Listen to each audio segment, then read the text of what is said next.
Dubai Watch Week and marking the hours with James Dowling. For those who don't know, also Mr. Rolex on Instagram. Hi, James, and welcome to the Hour Markers. Good afternoon, or is it good evening? I never quite know. It's getting dark. We're starting to see lots more people here, so probably evening. Yeah, it is the end of the day. It is the evening, so everyone seems a little more relaxed. Good. Great. So to begin with, James, why Mr. Rolex? Why? It goes back more than 30 years. When I wrote my first book on the history of Rolex. And Mr. Rolex was a nickname I got. It was an email address of mine on, believe it or not, I'll show you how old I am. It was on AOL.com. And it was my name, it was my handle on a number of websites. And so when I left Time Zone and all the other places, I decided to start doing Instagram. I thought I'd keep it just so that there will be some sort of connection. Although I still have a number of Rolexes in my collection, and out of my everyday watches, a few of them are Rolex, and they are watches that I wear on a regular basis. I'm not as big a Rolex collector as I used to be, but it would make people think that I was going into the witness protection program or something if I changed my handle to something else. So I'll just leave it as it is, and I hope this suffices as an explanation. I mean, it's not the answer I was expecting, but sure, okay. Well, tell me the answer you were expecting. I don't know, maybe Rolex let you have that name? No! Because you have like numerous Rolex watches. You don't understand. I let Rolex call themselves Rolex. Sure, okay. Okay, now James is there. Okay, so I want to talk to you about something. So at Dubai Watch Week, I've seen so many watches. Some are larger than life, some are understated. What are your thoughts on quiet luxury? Because I think we're all moving in that direction. Yeah, quiet luxury is definitely the buzzword of 2022, although we're now in 2023. Succession has finished, so all those episodes have gone. So we're not seeing the Laura Piano stuff all the time on TV. I think quiet luxury has been on the ascendant since just before COVID started. Once the economy started to turn, we started to see people not wanting to be as flamboyant as they had been. It's a bit easy to get distracted here when you're looking at in the watch world, you're looking at the Richard Mille, you're looking at the Royal Forces and watches like that, which are really out there in your face. And you might think that that's where the watch industry is. But in fact, they and MBS are quite a small proportion of the business. The main business is actually probably three-hand watches, which have always been quiet luxury. Right, and then you look at Rexef's watches. Yeah. Gorgeous, fantastic. Yeah. I mean, it's as quiet as it gets, or Laura Ferrier for that matter. Exactly. Yeah, understated watches. Or the Frodsham on my wrist. Yeah, that's a beautiful watch. What are you wearing? This is the Charles Frodsham double D-Ting chronometer wristwatch made in London. Makes about 10 watches a year. Okay. Launched just about 5 years ago, and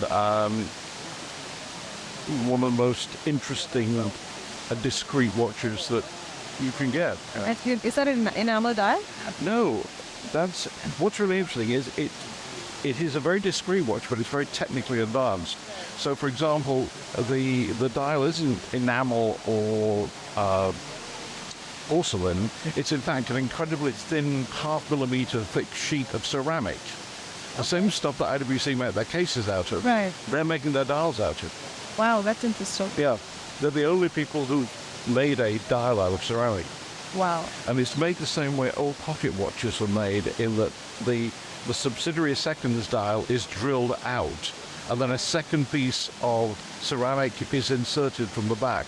And this allows the there to be a height difference between the subsidiary seconds and the main dial, which allows the subsidiary seconds to rotate under the height of the hands, and that reduces the overall height of the watch. Right. That's beautiful. Yeah, I agree. I think three-hand watches are doing fantastic now. People are getting more and more also into the smaller dial watches. They're moving away from the larger. Although I do like larger watches, I have. Well, I mean, yes. this year at Watches and Wonders, I mean, it was like 38 millimeters have just been rediscovered. You know, everybody had a 38 millimeter watch. Or smaller. Oh, smaller, yeah. Royal Oak this year has gone down to 34. Yeah. So, 36 if I'm Yeah, not wrong. I think 36. Yeah, 36. I think 36 and 38. And it's funny because the watches I tend to wear on a regular basis are 36, 38 millimeter watches. Yeah, well, that's one. This is 42. Yeah. Then it would be louder one. Yeah. Let's talk a little bit about vintage. Back in India, a lot of people are gravitating towards vintage watches, neo-vintage watches. What are Yeah. your thoughts on vintage watches? Particularly for India, I got the name Mr. Rolex back when I started collecting 35 years ago. And I was collecting Rolex Princes, Rolex Bubblebacks, Rolex Fish and Oysters, Rolex Rebirths. And the best place in the world to find those, in fact, was India. Rolex made its name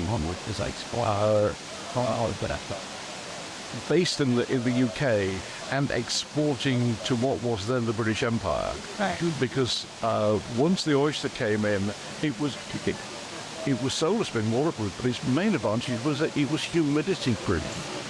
And so the major retailers were people like Cook and Kelvey in Calcutta, Dobby's Nairobi, I forget the name of the retailer in Rangoon, but that sort of area, they had loads and loads of outlets. Right. And also in those climates, in the 1930s, back in the UK, men wore suits with waistcoats. In those climates, you didn't wear a waistcoat. So there was nowhere to put your pocket watch. Yeah. So people adopted wristwatches.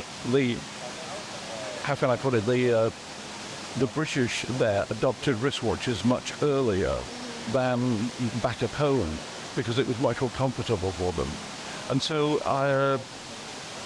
lots of my friends used to travel to India on a regular basis and find wonderful vintage Rolex stuff there. That is true. You do Yeah. find some not just Rolexes, Yeah. but I think Universal Jeanette, Faber and Luba, you find some very interesting watches. Well, Faber Luber, of course, was for a while an Indian company, but and I'm sorry that Tata closed it down because it had a wonderful heritage. Yeah. I mean, back in the 50s, they owned Jaeger-LeCoultre. They were a really serious brand. They had stores all over India. Shame about that, man. Oh well, we'll see Yeah. how that goes. Yeah. Well, we're at Dubai Watch Week, coming back from vintage. Anything interesting that you've seen here? I've seen a number of things. I love what's happening with the rebirth of Genta and Roth. I think they're doing really well. I think that some of the new Global Forces stuff is going to be, they're trying to reposition the brand. Yeah. And Also planning to go a little bit smaller, from what I've heard. everybody's dropping down a size. Yeah.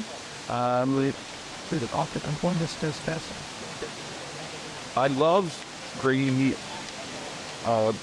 Girard-Perregaux stuff. Not so keen on the Aston Martin stuff. I don't particularly like green watches, but their other watches, I think are really lovely. I like what they're doing with Oriato, and I think it's a great alternative to the usual suspects. And I really like their Concert Force watch. I think that's lovely. So yeah, there's a lot of stuff here. Yeah. I love what Chopard are doing. What's cool about it? It's no point in talking about Rolex and Tudor because it doesn't matter what I say, they're going to sell anyway. So I think Ulysse Nardin are doing some interesting stuff. The new Freak with the carbon, recycled carbon is interesting. There's a whole bunch of stuff. One of the great things about this being quite a small show compared to Watches and Wonders or Geneva Watch Reader is that there's much less crowd we have. Much less.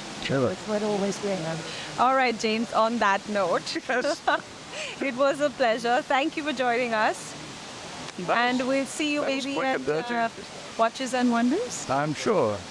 Oh, are you going to LVMH Watch Week in Miami? Not really sure about that. Yeah, but I'm sure you will be there. It's LVMH. They did get you all made up for their video, didn't they?